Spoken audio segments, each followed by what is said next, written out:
Welcome to HyperScale Video Workshop. My name is Brett Green, and on my doorstep I've just received a slightly crushed box with Greek writing on it, and that can only mean one thing: gas patch models. Actually, the return address sticker was probably a clue as well, but I've gone one step backwards in the unboxing concept to actually unbox the carton as well. So let me grab my trusty knife. Let's open this up and see what we have inside. And yes, as I expected, it's gas patch models, brand new 1/48 scale Me-163B Komet. Been looking forward to this one. We've only had two Komets in 1/48 scale. First was the testers kit from around 1960, which is actually the year that I was born, and I'm starting to show my age now, so the testers kit certainly is as well. We also have the TriMaster kit that was released in 1990, state of the art at the time, with full engine detail, multimedia parts, and re-released at various times by Dragon and Revell, and I believe other companies as well.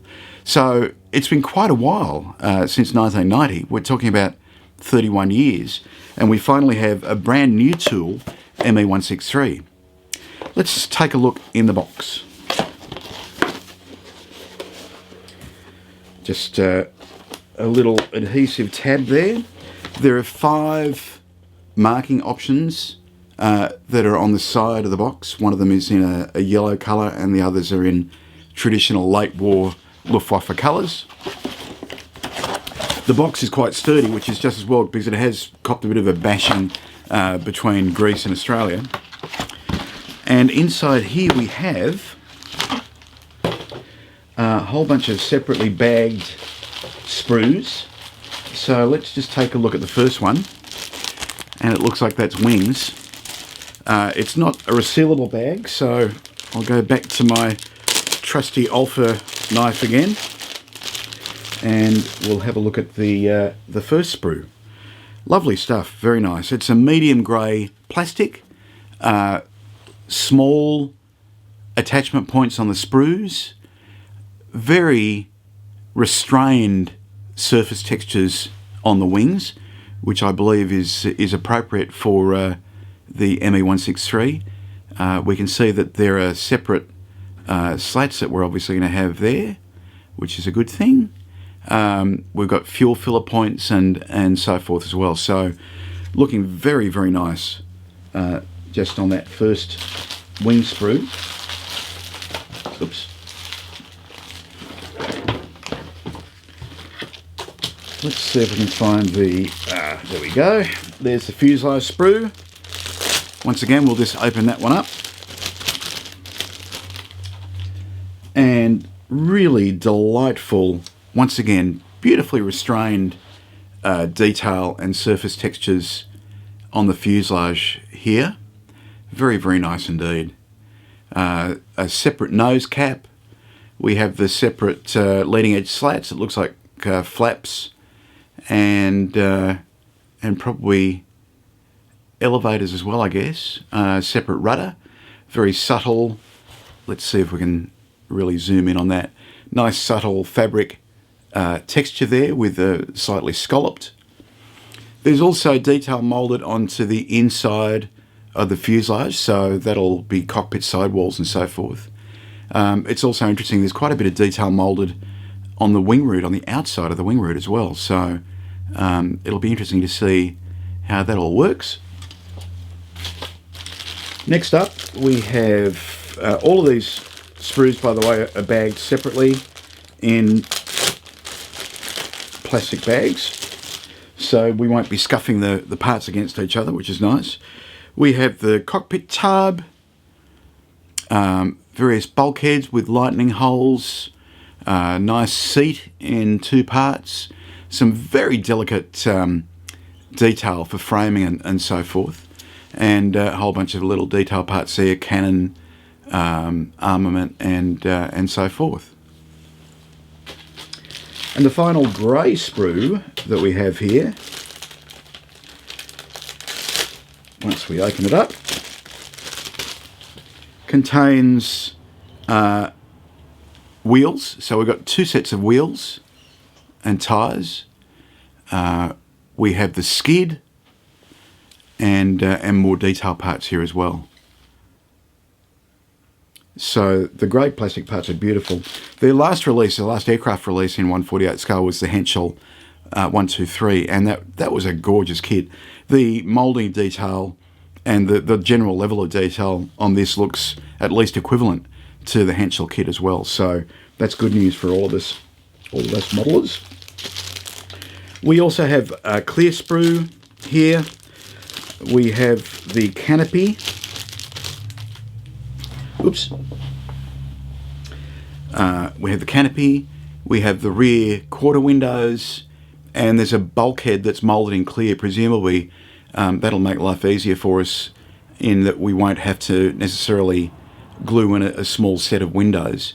I guess we'll just mask the clear parts and paint the rest.